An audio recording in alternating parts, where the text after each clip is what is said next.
Fertiliser దుకాణాలలో నిర్మల్ జిల్లా ADA Vidyasagar వ్యవసాయ అధికారులు పోలీసుల ఆధ్వర్యంలో తనిఖీలు చేపట్టారు.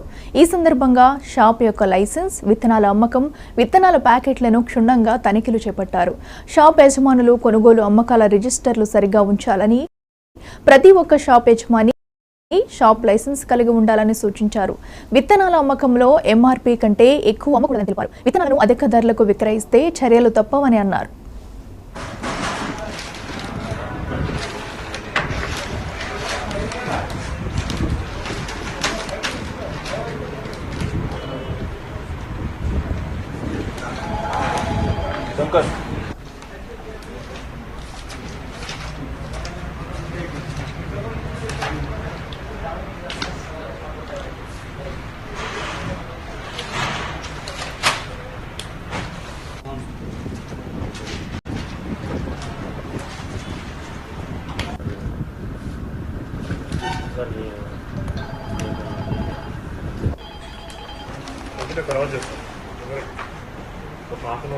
ఈరోజు బైన్సంపేటలో టాస్క్ ఫోర్స్ టీము ఇన్స్పెక్షన్ చేయడం జరుగుతున్నది.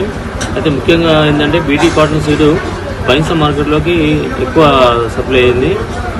సో ఈ సీడు వీళ్ళు అంటే రైతులతో కూడా కొంత మాట్లాడడం జరిగింది. దీనిలో డిమాండ్ అయిన ప్రోడక్ట్స్ ఏవైతే ఉన్నాయో రాసి 659 కానీ తర్వాత మిగతా వెరైటీస్ కూడా 2-3 ఇక్కడ అందుబాటులో కొంత రైతులతో మాట్లాడడం జరిగింది.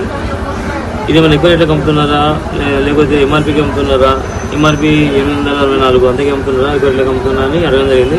వాళ్ళైతే ఎంఆర్పీ రేటుకి ఇస్తున్నట్టు చెప్పారు. తర్వాత పోతే డీలర్ ప్రెమిసెస్లో ఏమైనా ఇంకా స్పూరియస్ సీడ్ ఉందా అనేది చెక్ చేయడం జరిగింది. అయితే వాళ్ళ లైసెన్స్ వ్యాలిడ్ ఉందా, తర్వాత వాళ్ళు సరైన స్టాక్ లిస్టెస్ మెయింటైన్ చేయడం కానీ, అదేవిధంగా స్టాక్ ఏవైతే అమ్ముతున్నారో ఒక 30 రకాల కాటన్ సీడ్ అమ్మితే ఆ 30 రకాల కాటన్ సీడ్కి సంబంధించి పీసీలు అంటే ప్రిన్సిపల్ సర్టిఫికేట్స్ అవి ఉన్నాయా అని ఆథరైజేషన్ ఉన్నాయని చెప్పేసి అవన్నీ మేము చెక్ చేయడం అవుతుంది. తర్వాత బిల్ బుక్స్ రైతులకు ఏదైతే అమ్ముతున్నారో ఆ బిల్ బుక్స్ కూడా చెక్ చేయడం అయింది. బిల్ బుక్స్లో మాత్రం కొన్ని నోటీస్ చేయడం జరిగింది. కొన్ని డిఫెక్ట్స్ ఏంటంటే ఫార్మర్ సిగ్నేచర్లు కొన్ని చోట్ల లేవు, అంటే ఒక 40-50% వరకు సంతకాలు తీసుకుంటాను, బట్ ఒక 50% ఎక్కువనే రైతు సంతకాలు ఉండట్లేదు. ఆ విషయం డీలర్ చెప్పడం జరిగింది. కంపల్సరీ ఎంత బిజీ ఉన్నా రెస్ట్ ఉన్నా కూడా ఫార్మర్ సిగ్నేచర్ తీసుకోవాలి కలిసి అని చెప్పాను. తర్వాత వాళ్ళు లైసెన్స్ ఉన్న ఏదైతే ప్రిన్సిపల్స్ ఉందో అవన్నీ ఆథరైజ్ ఉన్నాయేమని చెక్ చేయడం అవుతుంది. ఇంకా ఇన్స్పెక్షన్ జరుగుతున్నది. ఇంకోటి ఏంటంటే మేము వీళ్ళ డీలర్లకు కూడా సీరియస్గా హెచ్చరిస్తున్నాం. ఏమిటంటే ఏదైనా స్పూరియస్ సీడ్ కానీ లేదా అనాథరైజ్ సీడ్ కానీ అమ్మేది ఉంటే, తర్వాత ఏవైతే డిమాండబుల్ ప్రోడక్ట్స్ ఉన్నాయో రాసి 659 కానీ US 7067 కానీ ఈ డిమాండ్ ప్రోడక్ట్స్ కానీ ఎక్కువ రేటుకి అమ్ముతాయి. అంటే మోర్ దెన్ ఎంఆర్పీ కనుక ఒక్క 50 రూపాయలు ఎక్కువ రేట్ అది ఎక్కువ రేట్ కనుక అమ్మితే మాత్రం కఠిన చర్యలు తీసుకుంటాం. ఇక్కడ కేసు బుక్ చేసామని చెప్పాము. ఇదేమో మాతో పాటు ఎస్ఐ గారు కూడా పైసా నుంచి ఎస్ఐ గారు కూడా వచ్చారు.